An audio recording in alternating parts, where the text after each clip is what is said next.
إن الحمد لله نحمده ونستعينه ونستغفره ونؤمن به ونتوكل عليه ونعوذ بالله من شرور أنفسنا ومن سيئات أعمالنا من يهده الله فلا مضل له ومن يضلله فلا هادي له وأشهد أن لا إله إلا الله وحده لا شريك له وأشهد أن محمدا عبده ورسوله أما بعد أرسله بالحق بشيرا ونذيرا وداعيا إلى الله بإذنه وسراجا منيرا قال الله سبحانه وتعالى في القرآن الكريم والفرقان المجيد فأعوذ بالله من الشيطان الرجيم بسم الله الرحمن الرحيم يا أيها الناس اتقوا ربكم الذي خلقكم من نفس واحدة وخلق منها زوجها وبث منهما رجالا كثيرا ونساء واتقوا الله الذي تساءلون به والأرحام إن الله كان عليكم رقيبا وقال أيضا يا أيها الذين آمنوا اتقوا الله حق تقاته ولا تموتن إلا وأنتم مسلمون وقال أيضا يا أيها الذين آمنوا اتقوا الله وقولوا قولا سديدا يصلح لكم أعمالكم ويغفر لكم ذنوبكم ومن يطع الله ورسوله فقد فاز فوزا عظيما وقال نبينا صلى الله عليه وسلم فإن أصدق الحديث كتاب الله وأحسن الهدي هدي محمد صلى الله عليه وسلم وشر الأمور محدثاتها وكل محدثة بدعة وكل بدعة ضلالة وكل ضلالة في النار اللهم صل على محمد وعلى آل محمد كما صليت على إبراهيم وعلى آل إبراهيم إنك حميد مجيد اللهم بارك على محمد وعلى آل محمد كما باركت على إبراهيم وعلى آل إبراهيم إنك حميد مجيد புகழும் புகழ்ச்சியும் ஏக இறைவனாகி அல்லாஹ் ஒருவனுக்கே உரித்தாக்கி அவனது சாந்தியும் சமாதானமும் கண்மணி நாயகம் முஹம்மது முஸ்தபா ரசூலுல்லாஹி ஸல்லல்லாஹு அலைஹி வஸல்லம் அவர்கள் மீதும் அன்னாரின் வாழ்க்கை அடிச்சுவட்டை பின்பற்றி வாழ்ந்த உத்தம சத்திய சஹாபாக்கள் மீதும் தபிஈன்கள் மீதும் தபா தபீன்கள் மீதும் குறிப்பாக இந்த ஜும்ஆவுடைய தினத்தில் அல்லாஹ்விட்ட கட்டளையை நிறைவேற்றுவதற்காக அவனுடைய இறை இல்லத்தில் ஒன்று குழும்பியுள்ள நம் அனைவர் மீதும் நின்று நிலவட்டுமாக என்று பிரார்த்தனை செய்தவனாக அந்த அல்லாஹ் சுப்ஹானஹு தஆலாவை எல்லா நிலைகளிலும் அஞ்சி வாழும்படி எனக்கும் உங்களுக்கும் உபதேசம் செய்தவனாக எனது உரையை ஆரம்பம் செய்கிறேன். அன்புள்ள சகோதரர்களே சகோதரிகளே அல்லாஹ்வின் நல்லடியார்களே, இன்றைய ஜும்ஆவுடைய உரையில் நாம் பார்க்க இருக்கக்கூடிய தலைப்பு குழந்தைகளுக்கு பெற்றோர்கள் செய்ய வேண்டிய கடமைகள். அல்லாஹ் சுப்ஹானஹு தஆலா தனது திருமறையில் சொல்லி காமிக்கிறான், وَإِن تَعُدُّوا نِعْمَةَ اللَّهِ لَا تُحْصُوهَا. நீங்கள் அல்லாஹ்வுடைய அருள்களை, அல்லாஹ் உங்களுக்கு உங்கள் மீது செய்திருக்கக்கூடிய அந்த அருள் வளங்களை நீங்கள் எண்ணி முடித்து விடலாம் என்று நீங்க நினைச்சீங்கன்னா, அல்லாஹ் உங்களுக்கு எவ்வளவு அருள் புரிஞ்சிருக்கிறான்னு சொல்லி நீங்க அதை எண்ணியெல்லாம் நினைச்சீங்கன்னா, லா துஹ்ஸூஹா, அதை உங்களால் எண்ணி ஒரு வரையறைக்கு கொண்டு வரவே முடியாது. அந்த அளவிற்கு அல்லாஹ் சுப்ஹானஹு தஆலா உலகத்தில் வாழக்கூடிய மனிதர்களுக்கு எண்ணி ஒரு அளவுக்கே கொண்டு வராத முடிய அளவுக்கு அல்லாஹ் என்ன பண்ணியிருக்கிறான், மனித சமுதாயத்திற்கு அருள் வளங்களை கொடுக்கக்கூடியவனாக இருக்கிறான். அந்த அருள் வளங்கள்ல, அந்த ரஹ்மத்துல இருக்கக்கூடிய மிகப்பெரிய ஒரு அருள் தான் இந்த குழந்தை செல்வம் என்பது. இந்த குழந்தை செல்வம் என்பது எந்த அளவிற்கு மிகப்பெரிய ஒரு அருள்கொடை என்பது யாருக்கு குழந்தை இல்லையோ அவர்களுக்குத்தான் தெரியும். அந்த குழந்தை என்பது, குழந்தை பாக்கியம் என்பது எந்த அளவிற்கு ஒரு முக்கியமான விஷயம், அது எவ்வளவு பெரிய ஒரு சிறப்பு என்பது யாருக்கு குழந்தை இல்லையோ அவர்களுக்குத்தான் அதிகமா தெரியும். அல்லாஹ் சுப்ஹானஹு தஆலா தன் திருமறையில சொல்லி காமிக்கிறான், லில்லாஹி முல்குஸ் ஸமாவாதி வல் அர்த். வானம் பூமியில் இருக்கக்கூடிய அனைத்து விதமான ஆட்சி அதிகாரமும் அல்லாஹ்விற்கே சொந்தமானது. அவன்தான் அனைத்தையும் ஆட்சி செய்யக்கூடியவன், அனைத்திற்கும் சக்தி பெற்றவன் அவன்தான். யஹ்லுகு மா யஷா. அல்லாஹ் அடுத்து சொல்றான், அவன் நாடியதை அவன் படைப்பான். அவனுக்கு எது நாடுகிறானோ, அவன் எதை படைக்க வேண்டும் என்று நாடுகிறானோ அதை அனைத்தையும் அவன் படைப்பான். அல்லாஹ் அடுத்து சொல்றான், யஹபு லிமன் யஷாஉ இனாஸா வ யஹபு லிமன் யஷாஉ ذுகூர். அல்லாஹ் அடுத்து சொல்றான், நாம் மனிதர்களுக்கு யாரை நாடுகிறோமோ, யாருக்கு நாம் நாடுகிறோமோ அவர்களுக்கு ஆண் குழந்தைகளையும் பெண் குழந்தைகளையும் அன்பளிப்பாக நாம் கொடுப்போம் அல்லாஹ் சொல்றான். அல்லாஹ் இந்த குழந்தைகளை பத்தி எப்படி சொல்றான்? அது ஒரு அன்பளிப்பாக, அது மனிதர்களுக்கு கிடைக்கக்கூடிய ஒரு அருள், அவர்களுக்கு கிடைக்கக்கூடிய ஒரு பாக்கியம், அது ஒரு பொக்கிஷம். அல்லாஹ் திருமறையில ஒரு அருள் என்று, அல்லாஹ் ஒரு அன்பளிப்பு என்று இந்த குழந்தை செல்வத்தை பத்தி அல்லாஹ் சுப்ஹானஹு வ தஆலா சொல்றான். அப்படியானா அந்த குழந்தைகளை பற்றி, அந்த ரஹ்மத், அந்த நிஅமத்திற்கு நிச்சயமாக பெற்றோர்களா இருக்கக்கூடியவர்கள் நாளைக்கு மறுமையில் பதில் சொல்லியே ஆக வேண்டும்.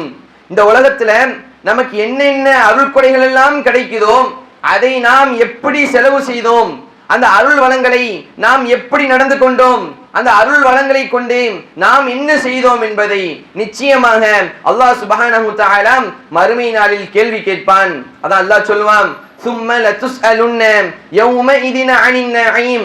நிச்சயமாக மறுமை நாளில் மனிதர்களிடத்தில், அவர்களுக்கு இந்த உலகத்தில் நாம் என்னென்ன நியாமத்துகளை வழங்கினோமோ அது அனைத்திற்கும் அவர்கள் கேள்வி கேட்கப்படுவார்கள்.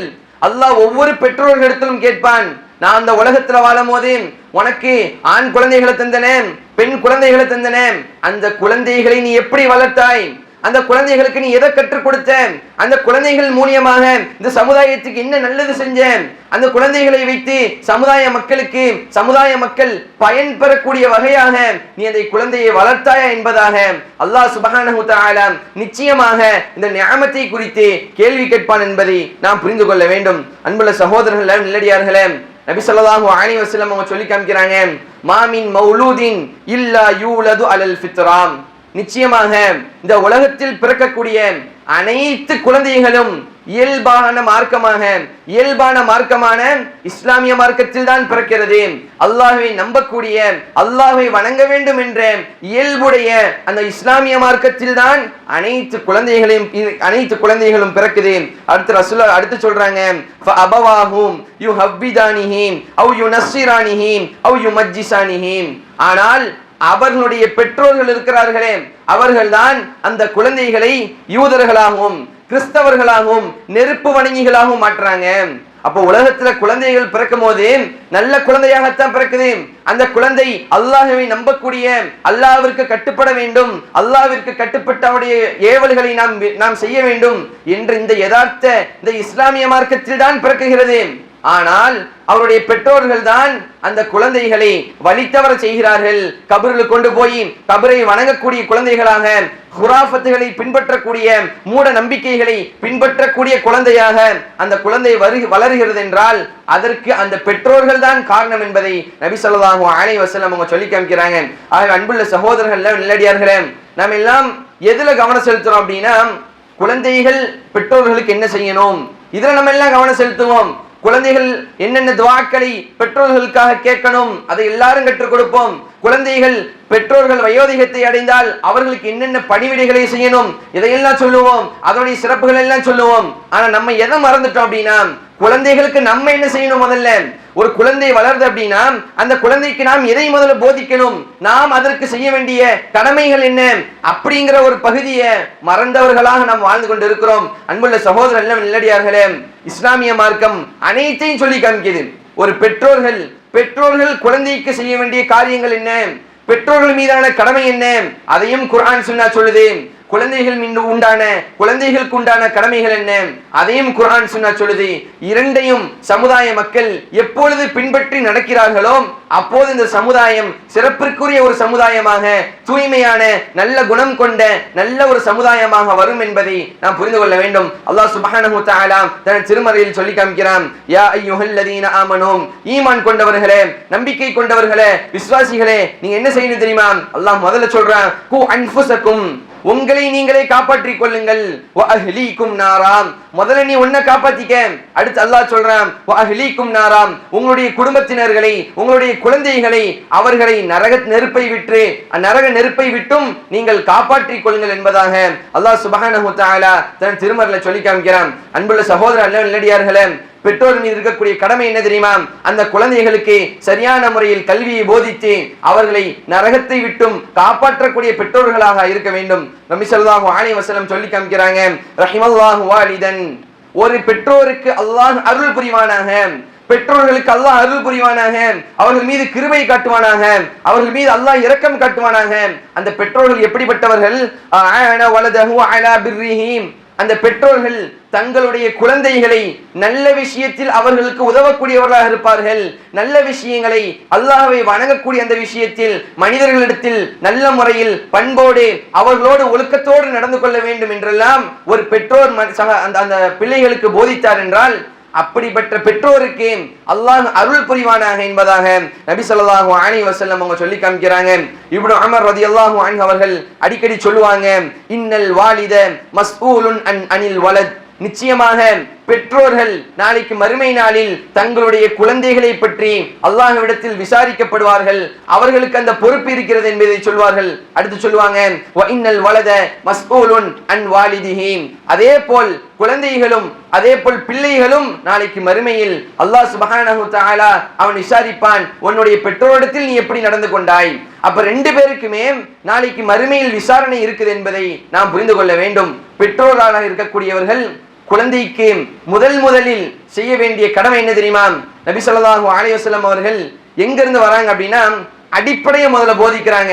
முதல் கடமை என்னன்னா, இக்தியாருல் உம்மி ஸாலிஹா, ஒரு ஆண் தனக்கு பிறக்கக்கூடிய குழந்தையை நல்ல முறையில் வார்த்தெடுக்க வேண்டும் என்றால், தனக்கு பிறக்கக்கூடிய குழந்தையை சமுதாயத்திற்கு பயனளிக்கக்கூடிய வகையில், அல்லாஹ்விற்கு கட்டுப்பட்டு நடக்கக்கூடிய வகையில் குர்ஆன் சுன்னாவை பின்பற்றி வாழக்கூடிய இந்த இஸ்லாமிய மார்க்கத்தை மக்களுக்கு மத்தியில் போதிக்கக்கூடிய ஒரு குழந்தையாக ஒரு குழந்தை வரணும் அப்படின்னா, அதற்கு முதல்ல செய்ய வேண்டிய கடமை என்ன தெரியுமா? ஒரு ஆண் மீது அந்த ஆண் அந்த குழந்தைக்கு நல்ல தாயை தேர்ந்தெடுக்கணும். அந்த தாய் நல்ல முறையில் இருந்தால் அந்த குழந்தை நல்ல முறையில் வளரும். அதனாலதான் உலமாக்கள் சொல்லுவாங்க, அல் உம்மு மதரசா, நிச்சயமாக பெண்கள் தான், தாய்மார்கள் தான் குழந்தைகளுடைய முதல் கல்வி கூடம். அந்த பெண்கள், அந்த தாய்மார்கள் சரியான முறையில், சாலிஹான முறையில் குர்ஆன் சுன்னாவை நன்கு அறிந்தவர்களாக, குர்ஆன் சுன்னாவை பின்பற்றக்கூடியவர்களாக, ஹலால் ஹராமை பேணி வாழக்கூடியவர்களாக அந்த பெண்கள் இருந்தார்கள் என்றால், அடுத்து வரக்கூடிய தலைமுறை சரியான ஒரு தலைமுறையாக, குர்ஆன் சுன்னாவின் அடிப்படையில் வார்த்தெடுத்த ஒரு தலைமுறையாக வளரும். அதனாலதான் ரசூலுல்லாஹ் முதல்ல சொல்றாங்க, துன்கிஹுல் மர்ஆ லிஅர்பஇன், ஒரு பெண் 4 விஷயத்திற்காக திருமணம் முடிக்கப்படுகிறார். லி மாலிஹா வலி ஹஸபிஹா வலி ஜமாலிஹா வலி தீனிஹா. ரசூலுல்லாஹ் முதல்ல சொல்றாங்க, அந்த பெண் தன்னுடைய செல்வத்திற்காகவும், தன்னுடைய பரம்பரைக்காகவும், தன்னுடைய அழகிற்காகவும், தன்னுடைய மார்க்கத்திற்காகவும் அந்த பெண் திருமணம் முடிக்கப்படுகிறார்கள். ஃபதுஃபர் பிதாத்தீன், எனவே நீங்கள் இறுதியாக ரசூலுல்லாஹ் தீனை சொல்லிட்டேன். ரசூலுல்லாஹ் சொல்றாங்க, அந்த மார்க்கத்தை நீங்கள் பாருங்கள். உங்களுடைய குழந்தைக்கு நல்ல ஒரு தாயை நீங்கள் தேர்ந்தெடுக்க வேண்டும் என்றால், மார்க்கப்பட்டுள்ள குர்ஆன் சுன்னாவை அறிந்த, ஹலால் ஹராமை பேணக்கூடிய ஒரு சாலிஹான ஒரு பெண்ணை நீங்கள் முதலில் திருமணம் முடியுங்கள். அதன் மூலியமாக பிறக்கக்கூடிய குழந்தை நல்ல ஒரு குழந்தையாக இருக்கும். அந்த குழந்தைக்கு நீங்கள் கொடுக்க வேண்டிய, நீங்கள் செலுத்த வேண்டிய முதல் கடமை அந்த குழந்தைக்கு நல்ல தாயை தேர்ந்தெடுப்பது என்பதை நபி ஸல்லல்லாஹு அலைஹி வஸல்லம் அவர்கள் தெளிவுபடுத்துறாங்க. ஆக அன்புள்ள சகோதர நல்லடியார்களே, எப்போது ஒரு தாயை அவருடைய மார்க்கத்தை பார்த்து ஒருத்தர் திருமணம் முடிச்சார் அப்படின்னா, அதன் மூலியமாக பிறக்கக்கூடிய குழந்தை என்பது சமுதாயத்திற்கு பயனளிக்கக்கூடிய குழந்தையாக பிறக்கும் என்பதை நாம் புரிந்து கொள்ள வேண்டும். அடுத்து நபி ஸல்லல்லாஹு அலைஹி வஸல்லம் அவர்கள் ஒரு பெற்றோர் தன்னுடைய குழந்தைக்கு கொடுக்க வேண்டிய இரண்டாவது கடமை என்ன அப்படின்னா, இக்தியாருல் இஸ்மில் ஜமீல். நபி ஸல்லல்லாஹு அலைஹி வஸல்லம் சொல்றாங்க, உங்களுடைய குழந்தைக்கு நல்ல பெயர்களை வைப்பது உங்கள் மீது கடமை. அழகிய பெயர்கள், நல்ல அர்த்தம் கொண்ட பெயர்களை வைப்பது உங்கள் மீது கடமை. நபி ஸல்லல்லாஹு அலைஹி வஸல்லம் அவர்களிடத்தில் இப்னு அப்பாஸ் ரலியல்லாஹு அன்ஹு போய் கேட்கிறாங்க, யா ரசூலல்லாஹ் கத் அலிம்னா ஹக்கல் வாலித், குழந்தைகள் பெற்றோர்களுக்கு என்னென்ன கடமை கொடுக்கணும், பெற்றோர்களுக்கு என்னென்ன விஷயங்களை அவர்கள் செய்யணும், அது எங்களுக்கு தெரியும். ஆனா ஃபமா ஹக்குல் வலத், குழந்தைகளுக்கு பெற்றோர் என்ன கடமை செய்யணும், பெற்றோர்கள் குழந்தைக்கு செலுத்த வேண்டிய கடமைகள் என்ன அப்படின்னு கேட்கிறாங்க. ரசூலுல்லாஹ் சொல்றாங்க, ஐயுஹ்சின இஸ்மஹும். ரசூலுல்லாஹ் முதல்ல சொல்றாங்க, ஒரு குழந்தை பிறந்துச்சு அப்படின்னா அதற்கு பெற்றோர்கள் மீது உள்ள முதல் கடமை என்ன தெரியுமா? அவர்களுக்கு, அந்த குழந்தைகளுக்கு அழகிய பேரை முதல்ல வைக்கணும்.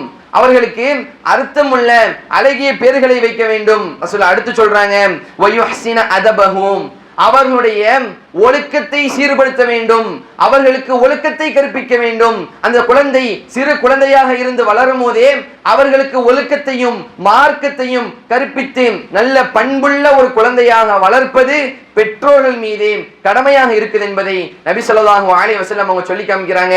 ரசூலுல்லாஹ் இன்னொரு ஹதீஸ்ல சொல்லுவாங்க, அஹப்புல் அஸ்மாஇ இலல்லாஹி அப்துல்லாஹ் வ அப்துர் ரஹ்மான், அல்லாஹ்விற்கு மிகவும் பிடித்த பெயர்களில் ஒன்றுதான் அப்துல்லா அப்துர் ரஹ்மான். எனவே குழந்தைகளுக்கு பேர் வைக்கும் போது இன்னைக்கு நம்ம சமுதாய மக்கள் எப்படி வைக்கிறாங்க, அந்த தர்கால இருக்கக்கூடிய அந்த அவுலியா, இந்த தர்கால இருக்கக்கூடிய இந்த நல்லடியாரு, இவருடைய பேரெல்லாம் வச்சா நமக்கு பரக்கத்து கிடைக்கும், அந்த குழந்தை சாலிஹாக வளரும். ரசூல் என்ன சொல்லி காமிக்கிறாங்க, அப்துல்லா அப்துர் ரஹ்மான், அல்லாஹ்வுடைய அடிமை என்றும் அல்லாஹ் ரஹ்மானுடைய அடிமை என்றும் பேர் வைக்கக்கூடியவர்களாக நல்ல அர்த்தம் கொண்ட பேர்களை வையுங்கள் என்பதாக நபி ஸல்லல்லாஹு அலைஹி வஸல்லம் சொல்றாங்க.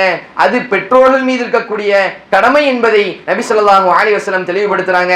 மூணாவது கடமை என்ன அப்படின்னா, அந்த குழந்தையை வளர்க்கும் போது அந்த குழந்தைக்கு மார்க்க கல்வியை போதித்து வளர்க்க வேண்டும். அந்த குழந்தைக்கு சிறு பிள்ளையாக இருந்து வளரும் போதே அந்த குழந்தைக்கு நாம் எதை போதிக்க வேண்டும், மார்க்க கல்வியை போதிக்கக்கூடியவர்களாக இருக்கணும். ஆனா இன்னைக்கு நம்ம என்ன செய்யறோம், ஒரு ஊர்ல ஒரு நல்ல ஸ்கூல் இல்லாட்டி நம்ம என்ன செய்வோம், அந்த ஊரை விட்டுட்டு எந்த ஊர்ல நல்ல ஸ்கூல் இருக்குதோ, பெரிய ஸ்கூலா இருக்குதோ, நிறைய ஃபீஸ் வாங்குவாங்களோ அங்க போய் சேர்ப்போம்.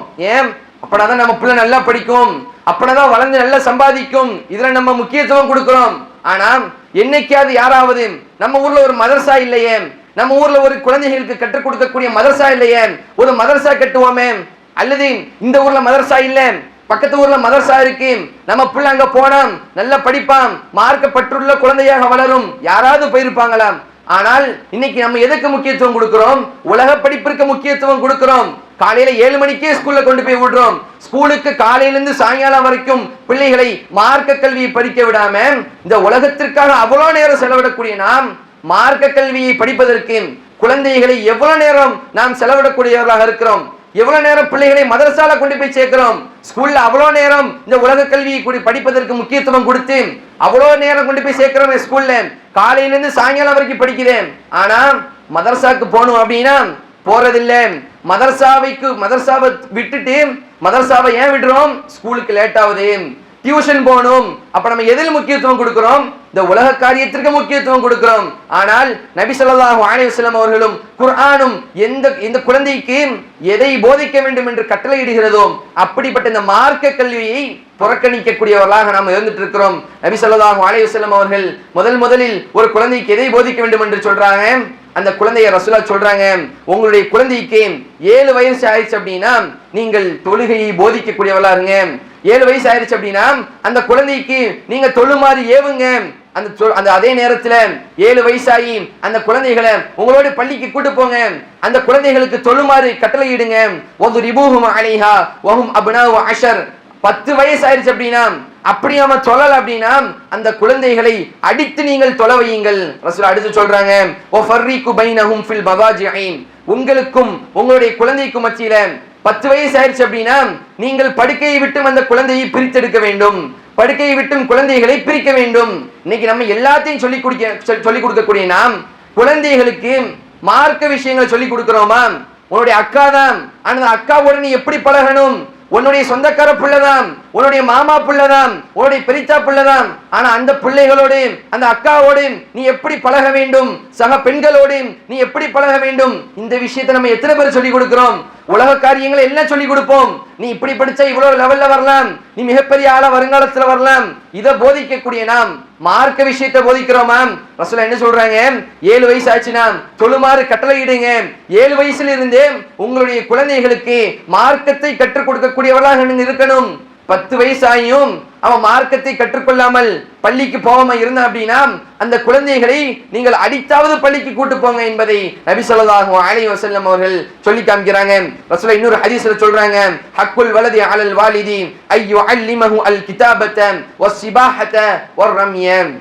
ரசூலுல்லாஹ் சொல்றாங்க, பெற்றோர்கள் மீது உள்ள கடமை என்ன தெரியுமா? அந்த குழந்தைகளுக்கு எழுத்து பயிற்சி கொடுக்கணும், அந்த குழந்தைகளுக்கு நீச்சல் பயிற்சி கற்றுக் கொடுக்க வேண்டும், அந்த குழந்தைகளுக்கு அம்பு எய்தலை கற்றுக் கொடுக்க வேண்டும். மார்க்கம் நமக்கு எதை போதிக்குது? குழந்தைகளை மார்க்கப்பட்டுள்ள குழந்தைகளாகவும் வளர்க்க வேண்டும். அதே நேரத்தில் சுறுசுறுப்பாக வீரமுள்ள தைரியமுள்ள ஒரு குழந்தைகளாகவும் நாம் வளர்க்க வேண்டும். இரண்டையும் மார்க்கம் சொல்லுது. இந்த உலகத்தில் வாழும் போது அவர்கள் மார்க்க ஞானமுடையவர்களாக இருக்கணும், குர்ஆன் சுன்னா தெளிந்தவர்களாக இருக்கணும், ஹலால் ஹராம் தெளிந்தவர்களாக இருக்கணும். இந்த ஞானத்தையும் நீங்கள் கொடுக்க வேண்டும். அதே நேரத்தில் அவர்களை கோழையாக இல்லாமல் அவர்களை தைரியமானவர்களாக வீரமிக்கவர்களாகவும் நீங்கள் வளர்க்க வேண்டும் என்பதை குர்ஆன் சுன்னா தெளிவுபடுத்துது. ஆனா இன்னைக்கு நம்ம எப்படி வளர்ப்போம்? சின்ன பிள்ளையா இருக்கும் போது சாப்பாடு கொடுக்கணும் என்ன செய்வாங்க தாய்மார்கள்? இஸ்லாம் சொல்லுது நீங்க தைரியத்தை ஊட்டுங்கன்னு. ஆனா இன்னைக்கு நம்ம எப்படி ஊட்டுறோம்? பேய் வரும், பூச்சாண்டி வரும்னு சொல்லி அந்த குழந்தைக்கு சின்ன வயசுல பயங்காட்டி வளர்க்கிறோம்.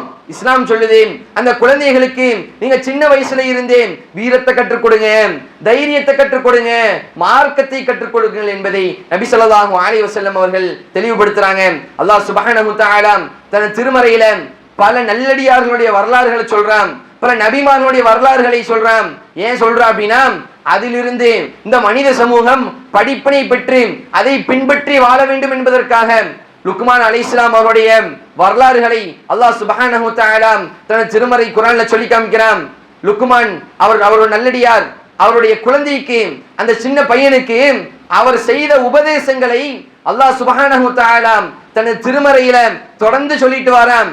அந்த லுக்மான் அலைஹிஸ்ஸலாம் அவர்கள் தன்னுடைய குழந்தைக்கு முதல்ல செய்யக்கூடிய உபதேசம், யா புனைய, என்னுடைய அருமை மகனே, என்னுடைய பாசத்திற்குரிய மகனே, லா துஷ்ரிக் பில்லாஹ், நீ ஒருபொழுதும் அல்லாஹ்விற்கு இணை வைக்கக்கூடியவனாக நீ ஆயிராத. அல்லாஹ் ஒருவனை மட்டுமே நீ வணங்க வேண்டும், அவனுக்கு எதை கொண்டும் நீ இணை வைக்க கூடாது. ஏன் தெரியுமா?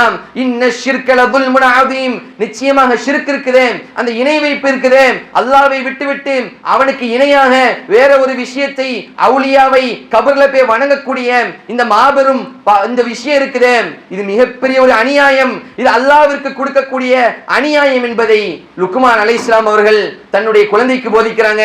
நம்மில் எத்தனை பேர் நம்முடைய குழந்தைகளுக்கு ஷிர்க்க பத்தி போதிச்சிருப்போம்? நம்ம என்ன நினைக்கிறோம்?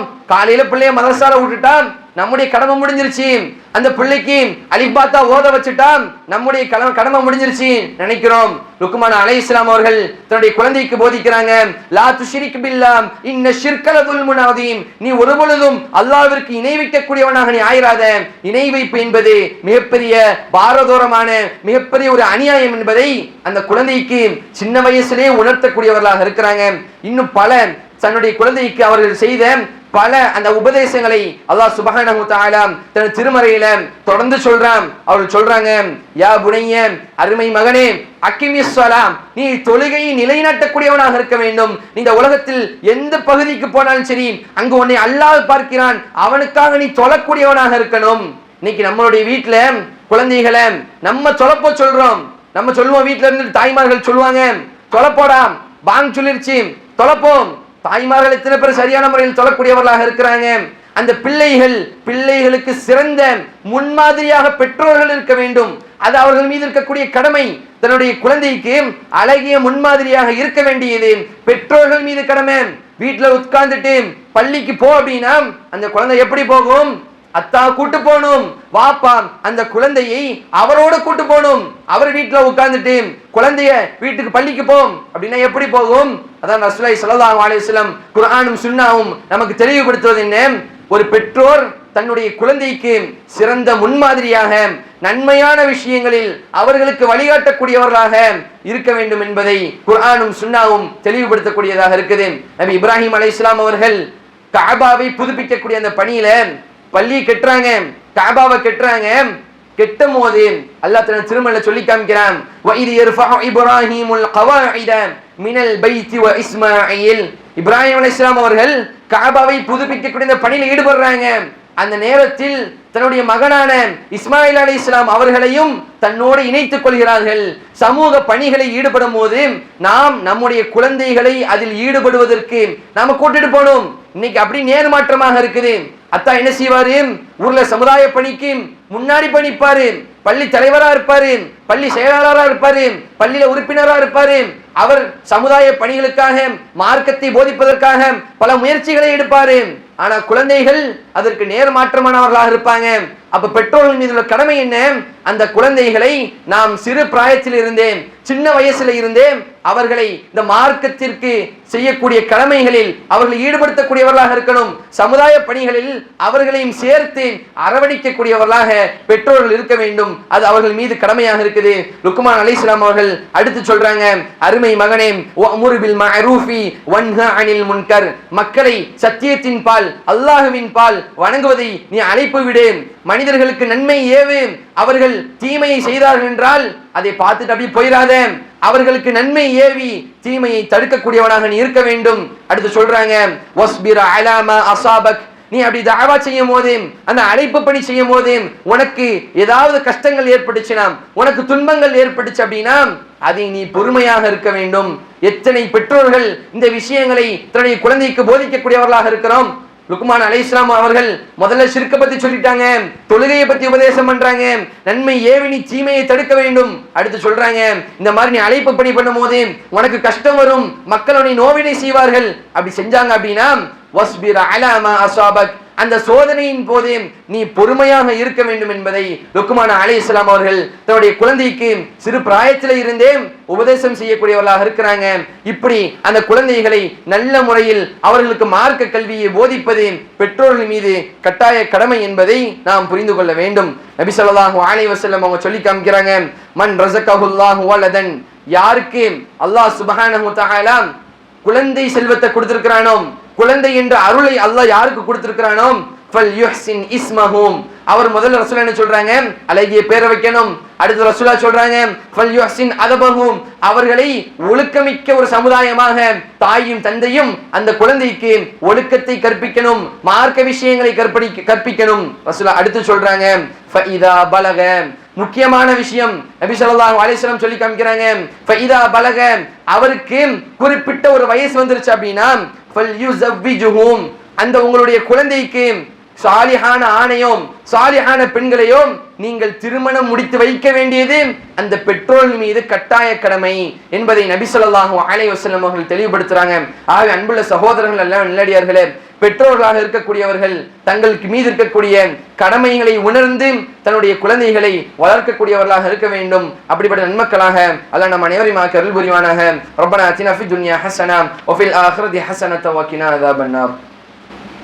அல்ஹம்துலில்லாஹி ரப்பில் ஆலமீன் வல் ஆகிபத்து லில் முத்தகீன் வஸ்ஸலாத்து வஸ்ஸலாமு அலா சய்யிதினா முஹம்மத் வ அலா ஆலிஹி வ அஸ்ஹாபிஹி அஜ்மஈன்.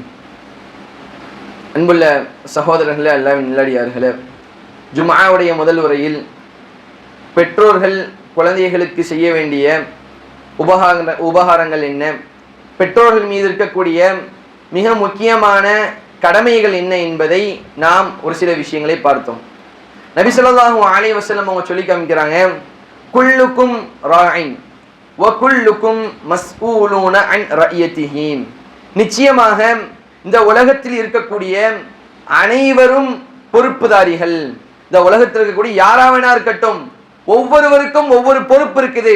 ஆட்சி அதிகாரியாக இருந்தால் குடிமக்களுடைய பொறுப்பு அவருக்கு இருக்குது, அவர்களுக்கு நல்லதை செய்ய வேண்டும் என்ற பொறுப்பு அவருக்கு இருக்குது. அதே நேரத்தில் ஒரு குடும்ப தலைவராக இருந்தால் வீட்டில் இருக்கக்கூடிய பெண்கள், வீட்டில் இருக்கக்கூடிய குழந்தைகளை சரியான முறையில் மார்க்க கல்வியை போதிப்பது, அவர்களுக்கு தேவையான காரியங்களை செய்து கொடுப்பது எல்லாம் குடும்ப தலைவன் மீது கடமையாக இருக்குது. இப்படி உலகத்தில் எடுத்து யாரு வேணாலும் எடுத்துக்கலாம்.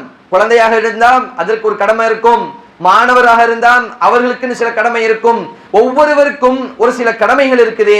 ரசூலுல்லாஹ் சொல்லி காமிக்கிறாங்க, வகுல்லுக்கும் மஸ்ஊலூன அன் ரஅயதிஹி, நிச்சயமாக மறுமை நாளில் உங்களுக்கு கொடுக்கப்பட்ட அந்த பொறுப்புகளை பற்றி நிச்சயமாக அல்லாஹ்விடத்தில் ஒவ்வொருவரும் கேள்வி கேட்கப்படுவீர்கள். அல்லாஹ் ஒவ்வொருத்தரையும் உங்களுக்கு கொடுக்கக்கூடிய அந்த பொறுப்புகளை பற்றி நிச்சயமாக அல்லாஹ் கேள்வி கேட்பான்.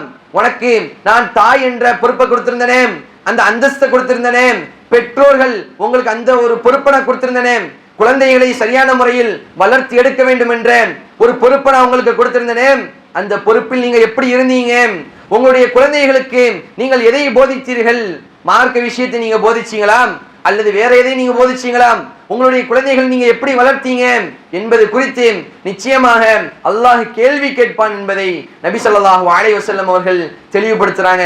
ஆகவே அன்புள்ள சகோதரர்களே, சகோதரிகள், அல்லாஹ்வின் நல்லடியார்களே, இந்த உலகத்தில் வாழக்கூடிய நாம், நமக்கு பிறக்கக்கூடிய அந்த குழந்தைகளுக்கு நாம் செலுத்த வேண்டிய ஒரு சில கடமைகள் இருக்குது. அந்த கடமைகளை உணர்ந்து தெரிந்து அந்த குழந்தைகளை வளர்க்கக்கூடிய நன்மக்களாக அல்லாஹ் நம் அனைவரையும் ஆக்க அருள் புரிவானாக. குழந்தைகளை சமுதாயத்திற்கு பயனளிக்கக்கூடிய வகையில் மாற்றக்கூடிய நன்மக்களாக அல்லாஹ் நம் அனைவரையும் ஆக்கி அருள் புரிவானாக. ரப்பனா ஆத்தினா ஃபித் துன்யா ஹஸனா வ ஃபில் ஆখিরাতি ஹஸனத வ கினா அஸாபன் நார். இன்னல்லாஹ யஅமுரு பில் அத்லி வல் இஹ்சான் வ ஈதாஇ தில் குர்பா வ யன்ஹா அனில் ஃபஹ்ஷாஇ வல் முன்கரி வல் பகி யஇதுக்கும் லஅல்லக்கும் ததக்கரூன் வ லذிக்ருல்லாஹி அக்பர் வல்லாஹு யஅலமு மா தஸ்னஊன்.